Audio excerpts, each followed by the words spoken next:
Alright, so to pick up where we left off from the original video where we made our setup, or your first setup of your emulation 5000 or your 5000 project.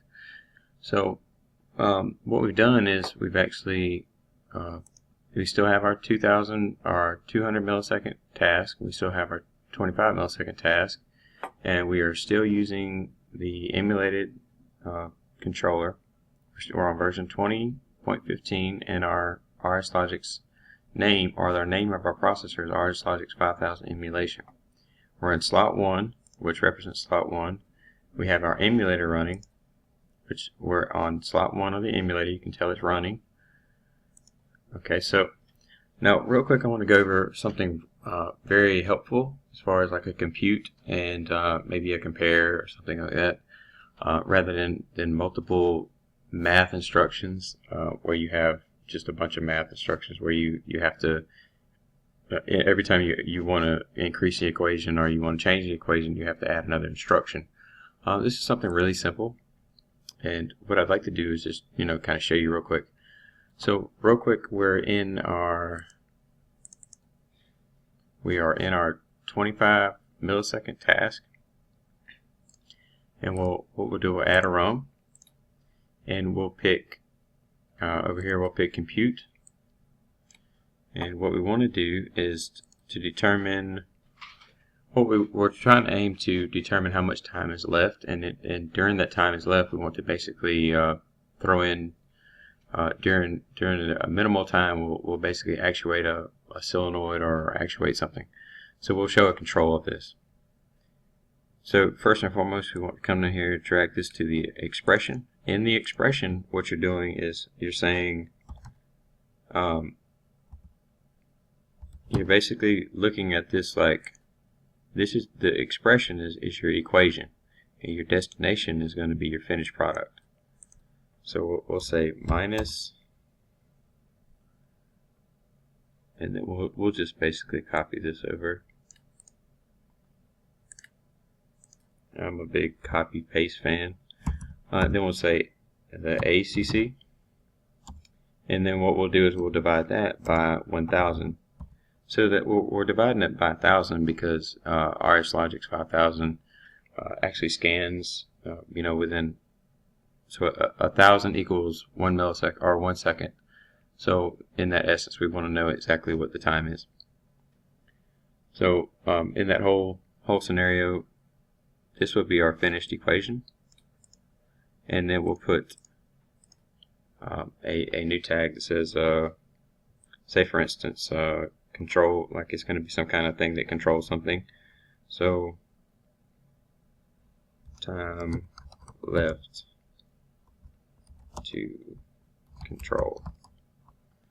You can do just about anything, right? So we'll just put that and make sure that's a dent, or it can be a real, depending upon what you're aiming to do.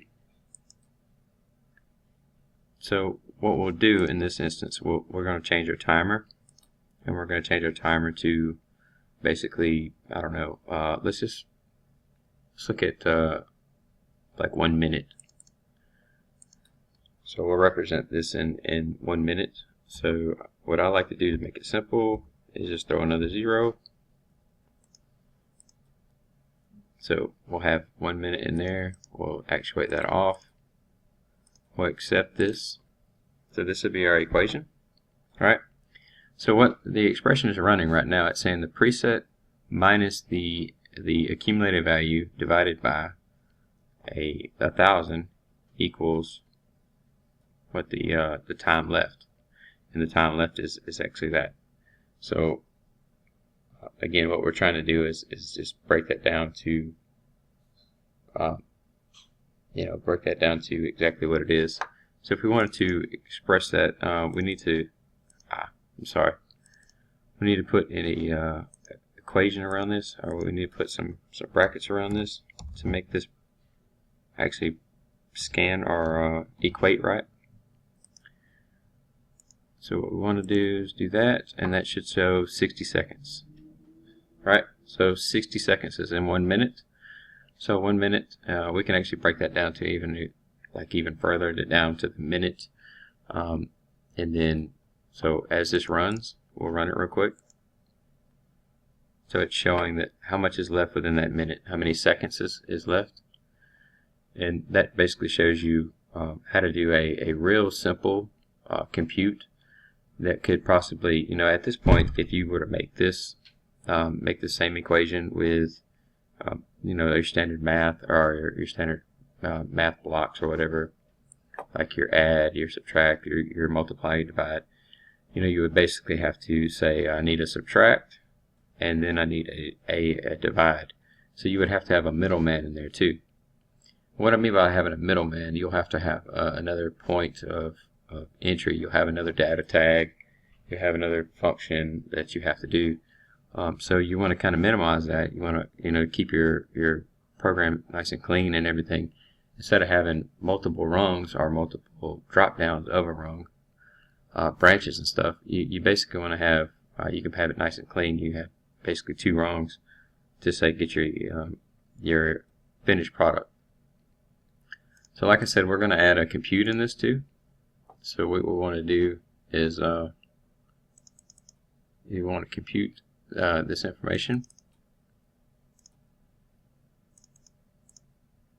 And I want to say it's a C and P. So we want to compute this equation. And we want to say what our finished product is right here. So we want to say, we'll get our tags and we'll say time left.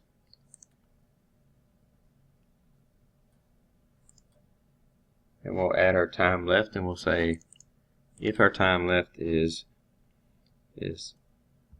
basically equal to or greater than or less than, I'm just sorry. So equal to or less than, then say for instance we want to do like maybe 10, like say the last 10 seconds or something, we wanted to control something, then we would basically put that in there like that. And this is basically a control, so we don't have a, this is the reason it's still an ease and it's not an I yet, as far as being able to I guess finish the sorry, so finish the assemble. What we want to do is we want to put a bit down here, and we want to say for instance we want to control like a valve on or off. So I'll say valve, we're going to be controlling the valve. In the last 10 seconds we want that valve to cut on. So you see it's able to do so now. And automatically it's going to cut on. Sorry. So automatically it's going to cut on because we're already at that point. So let's go ahead and run the process again. So everything should reset. So we have we have nothing in our accumulation, we have nothing in our time left. Well, our time left is 60 seconds. And then we want to basically start the process. So as it runs, as the accumulator or as the timer accumulator runs up to the preset, our time left is going down, and as soon as our time left to control is below or equal to 10, which is basically the last 10 seconds, we want to cut on our valve. And once we cut on our valve, and basically, we said our process is done. So this could be done for many functions. This is something really simple, just to show you how a compute function is used, or a compare function is used, to show you, the benefits of this. Not to say, this could get a real elaborate. This could get probably 5 to 10 rungs deep if you were to do this slightly different. By using your standard math, or you're using standard controls and stuff like that. But we've able to through using the compute and the compare, we're able to reduce this to 3 rungs. And in those 3 rungs, it keeps it nice and clean, nice and simple, and just shows you how easy this is. So again, I hope you you got how we did this. Make sure that it's really important. And this is one thing I like to do too, is if I have any questions, I come in and do this. I copy, and I'll do like a notepad.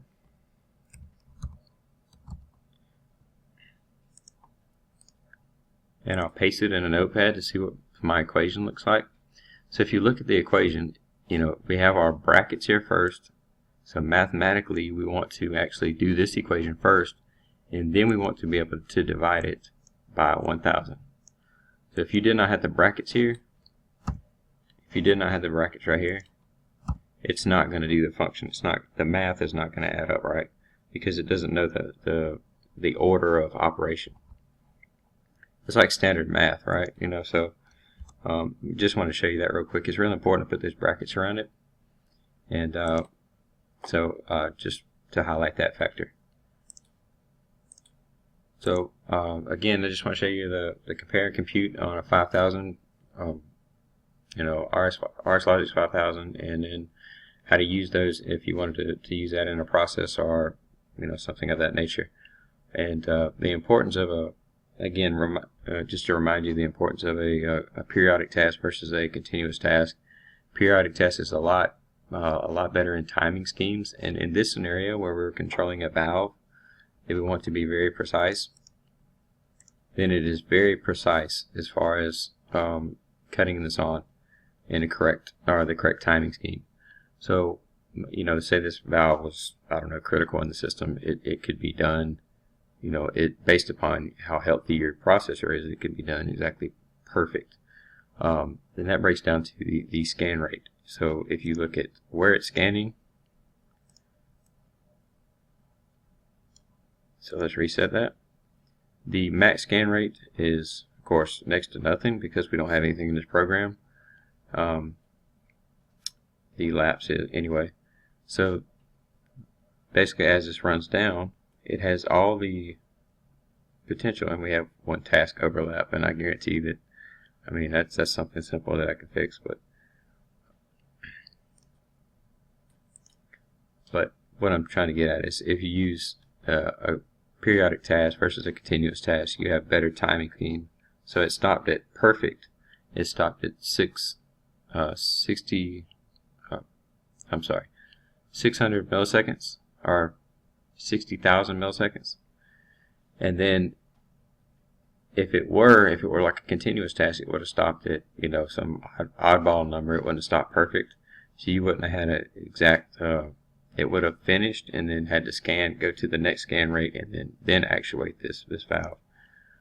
So real quick, we have a scanning rate problem. I figured I want to fix this first. So this is 25 milliseconds, and so what I normally do to fix this type of stuff is I like to set my task slightly different.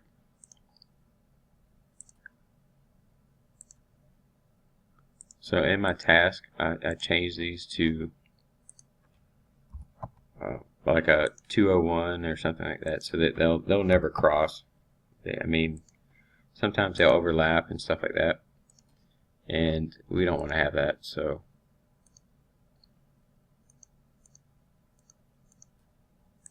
how you get around overlapping is you can set one to an odd, one to an even, and this may look like an odd value, but it's actually even because it 2 times 25 is 50. 2 times 50 is 100. So by the time you keep on adding that up, it could have these two could have had clashed in somewhere of that nature. So just to kind of clarify the simple way to get around that. And now we see that we don't have any kind of overlaps or anything like that, and we can still run our task, and still everything runs perfect. So anyway, not to get too much further into that, I just want to show you real quick how to do a compute and a compare for a control scheme, or just you can use that for a panel readout, like a panel view readout to say how much time is left on a process. So again, not to get too far into this, so this is something real cut and dry, and I just wanted to show you this. So if you want to see more, just let me know. Any kind of direction you want to see, or you have any questions about, just let me know.